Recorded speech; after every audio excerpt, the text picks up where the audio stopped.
नमस्ते दोस्तों। आज हम एक ऐसी बुक की समरी सुनने जा रहे हैं जिसने पब्लिश्ड होते ही पूरे इंटेलेक्चुअल वर्ल्ड में एक बहुत बड़ा तूफान खड़ा कर दिया था। के इस बुक का नाम है द वर्च्यू ऑफ सेल्फिशनेस, जिसे लिखा है फेमस फिलोसोफर और नॉवेलिस्ट एन रांड ने। आप में से बहुत से लोग शायद ये सुनकर चौंकिए होंगे। The virtue of selfishness, selfishness यानी स्वार्थ की वर्च्यू यानी अच्छा है। हमने तो बचपन से यही सुना है कि स्वार्थी होना यानी सेल्फिश होना एक बहुत बुरी बात है। लेकिन एन रैंड इस बुक के इंट्रोडक्शन में ही एक बहुत बड़ा सवाल पूछती हैं। आप लोग सेल्फिशनेस वर्ड से इतना डरते क्यों हैं? और इसका जो मतलब आप निकालते हैं, क्या वो सच में सही है? एन रांड कहती हैं कि हमारी सोसाइटी ने सेल्फिशनेस वर्ड का एक गलत और बड़ा ही डरावना इमेज बना दिया है। जब भी हम सेल्फिशनेस वर्ड सुनते हैं, हमारे दिमाग में एक ऐसे दरिंदे ब्रूट नॉनी की इमेज आती है जो अपने फायदे के लिए दूसरों के ऊपर से निकाल जाता है, लोगों का खून खराबा करता है और अपने पल भर के फालतू के शौक, माइंडलेस विम्स को पूरा करने के लिए किसी की भी जान ले सकता है। लेकिन एन रैंड कहती हैं कि अगर आप डिक्शनरी उठाकर देखें तो सेल्फिशनेस का सच्चा और एग्जैक्ट मतलब होता है concern with one's own interests, यानी आपने खुद के इंटरेस्ट और भाले की चिंता करना। इस डेफिनेशन में कोई मॉरल इवैल्यूएशन नहीं है। ये डेफिनेशन ये नहीं कहती कि अपने इंटरेस्ट की परवाह करना अच्छा है या बुरा। वो कहती हैं कि ये हमारी सोसाइटी में हावी अल्ट्रुइज्म, परोपकारिता स्लैश सेल्फलेस सर्विस की फिलॉसफी है जिसने ये द्रवण इमेज बनाई है। अल्ट्रुइज्म ह्यूम दो बेसिक चार्जिन मनवा देता है। पहला ये कि अगर आप अपने खुद के इंटरेस्ट की परवाह करते हैं तो आप बुरे हैं, चाहे आपका इंटरेस्ट कुछ भी हो। और दूसरा ये कि किसी दूसरे की मदद करना या खुद का सैक्रिफाइस, बलिदान देना ही सबसे बड़ी अच्छा है। एन रैंड इस मॉरल सिस्टम को बहुत ही डेंजरस और डिस्ट्रक्टिव मानती हैं।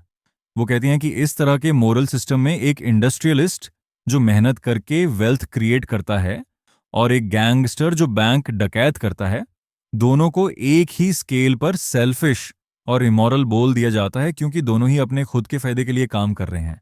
वही दूसरी तरफ एक यंग मैन जो अपनी करियर और एम्बिशंस को छोड़कर अपने पेरेंट्स को सपोर्ट करने के लिए एक मामूली ग्रोसरी क्लर्क बन जाता है, यूज मॉरली सुपीरियर माना जाता है। एक डिक्टेटर को भी मॉरली नोबल समझ लिया जाता है क्योंकि उसने जो भी अत्याचार किए वो समझ के भाले के लिए किए। एन रैंड कहती हैं कि जब एक इंसान को बचपन से यही सिखाया जाता है कि सेल्फिशनेस पाप है, तो वो ये सीख जाता है कि मोरालिटी उसकी दुश्मन है। उससे लगता है कि मोरल होने का मतलब है सिर्फ नुकसान उठाना, सेल्फ इन्फ्लिक्टेड लॉस, दर्द सहना, सेल्फ इन्फ्लिक्टेड पेन और ग्रे डिबिलिटेटिंग ड्यूटी के बोझ ताले दबना। एन रैंड इस हिपोक्रेसी को खत्म करना चाहती हैं। उनका कहना है कि हर इंसान को अपनी लाइफ को मोरल तरीके से जीने का पूरा राइट है और मॉरलिटी का असली पर्पस इंसान के खुद के वैल्यूज और इंटरेस्ट्स को डिफाइन करना होना चाहिए। Man must be beneficiary of his own actions. Chapter 2, the objectivist ethics, life as the standard of value.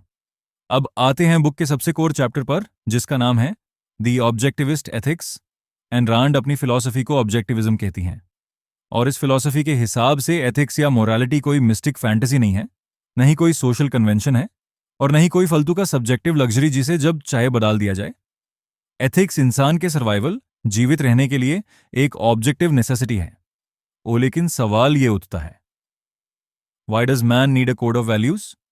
इंसान को वैल्यूज की सही और गलत के कॉन्सेप्ट्स की जरूरत ही क्यों है? इसका जवाब देने के लिए आयन रांड हमें बिल्कुल बेसिक्स पर ले जाती हैं। वो कहती हैं कि प्योर यूनिवर्स में सिर्फ एक ही फंडामेंटल ऑल्टरनेटिव है, एग्जिस्टेंस और नॉन एग्जिस्टेंस, यानी होना या ना होना। और ये ऑल्टरनेटिव सिर्फ और सिर्फ लिविंग ऑर्गेनिजम्स, जीवित प्राणियों पर अप्लाई होता है। एक इनएनिमेट मैटर जैसे पत्थर या मिट्टी इंडेस्ट्रक्टिबल है, वो अपना फॉर्म बदल सकता है पर कभी खत्म नहीं हो सकता। लेकिन एक लिविंग ऑर्गेनिज्म को लगातार एक्शन लेना पड़ता है जीवित रहने के लिए। अगर वो एक्शन लेना बैंड कर दे तो उसकी मौत हो जाती है। ऐसे समझने के लिए एन रैंड एक इंटरेस्टिंग एग्जाम्पल देती हैं। एक इंडिस्ट्रक्टिबल इमॉर्टल रोबोट की कल्पना कीजिए। एक ऐसा रोबोट जिसे कोई चोट नहीं पहुंचा सकता, जो कभी डिस्ट्रॉय नहीं हो सकता। क्या ऐसे रोबोट के लिए कोई वैल्यू या गुड एंड इविल जैसी चीज एग्जिस्ट करेगी? बिल्कुल नहीं, क्योंकि उसके पास खोने के लिए कुछ नहीं है, उसका कोई इंटरेस्ट नहीं है, न ही कोई गोल है। वैल्यू सिर्फ उसी के लिए एग्जिस्ट कर सकते हैं जो किसी खतरे का सामना कर रहा हो। और हर लिविंग ऑर्गेनिज्म के लिए सबसे बड़ा खतरा है डेथ। इसीलिए एक लिविंग ऑर्गेनिज्म की लाइफ ही उसकी अल्टीमेट वैल्यू है। जो चीज उसकी लाइफ को बढ़ाती है वो गुड है, और जो उसकी लाइफ को डिस्ट्रॉय करती है वो ईविल है। एन रांड कहती हैं कि इस स्टैंडर्ड को फिजिकल लेवल पर हमारा बॉडी ऑटोमेटिकली रेगुलेट करता है through the sensation of pleasure and pain. Pain एक वार्निंग सिग्नल है कि हम गलत रास्ते पर हैं, और प्लेजर एक सिग्नल है कि हम सही रास्ते पर हैं।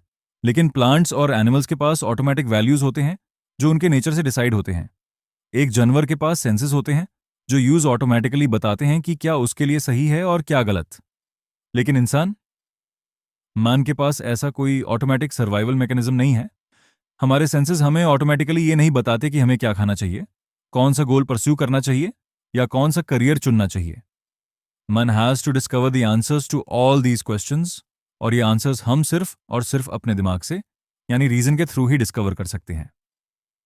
इंसान के लिए सर्वाइवल का सबसे बड़ा टूल दिमाग है, और दिमाग को चलाना एक वोल्यूशनल एक्ट है, यानी ये हमारी मर्जी पर डिपेंड करता है।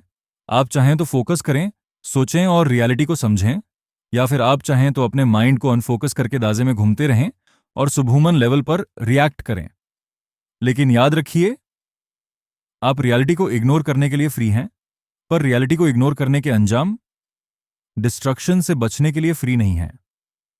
Rationality is a matter of choice, और एन रांड कहती हैं कि हमारे नेचर ने हमें दो ही ऑप्शंस दिए हैं, बी अ रैशनल बीइंग और अ सुइसाइडल एनिमल। इसीलिए ऑब्जेक्टिविस्ट एथिक्स कहती है कि इंसान की अपनी लाइफ ही उसकी स्टैंडर्ड ऑफ वैल्यू है, और हर इंसान की अपनी लाइफ को जीना ही उसका अल्टीमेट एथिकल पर्पस है। Chapter 3, the cardinal values, virtues and conflicts of interests. Ayn Rand ने ऑब्जेक्टिविस्ट एथिक्स के अंडर 3 कार्डिनल वैल्यूज और उनके कॉरेस्पॉन्डिंग वर्च्यूज बताए हैं, जिसे एक इंसान अपनी लाइफ को पूरी तरह से मेंटेन और एंजॉय कर सकता है। ये 3 वैल्यूज हैं, reason, purpose and self esteem, और इनके वर्च्यूज हैं रैशनैलिटी, प्रोडक्टिवनेस एंड प्राइड। आइए इनको एक एक करके शॉर्ट में समझते हैं। रैशनैलिटी, तर्कशीलता। इसका मतलब है कि आप रियलिटी को एक्सेप्ट करें और रीजन को अपना अकेला सोर्स ऑफ नॉलेज और गाइड बनाएं। इसका मतलब है कि आप कभी भी किसी अंधविश्वास, मिस्टिसिज्म के आगे नहीं झुकें और अपने दिमाग को हमेशा फुली फोकस्ड रखें। हमारा सबसे बड़ा पाप होता है दिमाग चलाने से मना कर देना। प्रोडक्टिवनेस, उत्पादक। प्रोडक्टिव वर्क एक रैशनल इंसान की लाइफ का सेंट्रल पर्पस होना चाहिए। प्रोडक्टिव वर्क ही वो रास्ता है जिससे इंसान अपने दिमाग का यूज करके अपने बैकग्राउंड को अपने हिसाब से रीशेप करता है। यह आपकी क्रिएटिव एबिलिटी और एम्बिशन का सबसे बड़ा प्रमाण है। प्राइड, गौरव। प्राइड का मतलब है मॉरल एम्बिशियसनेस। इसका मतलब है कि आप अपने आप को अपनी हाईएस्ट वैल्यू समझें और मॉरल परफेक्शन अर्न करने की कोशिश करें। Pride means rejecting the role of a sacrificial animal. आपको किसी के लिए खुद को सैक्रिफाइस करने की कोई जरूरत नहीं है। यही था आज का lesson. Thank you for listening this.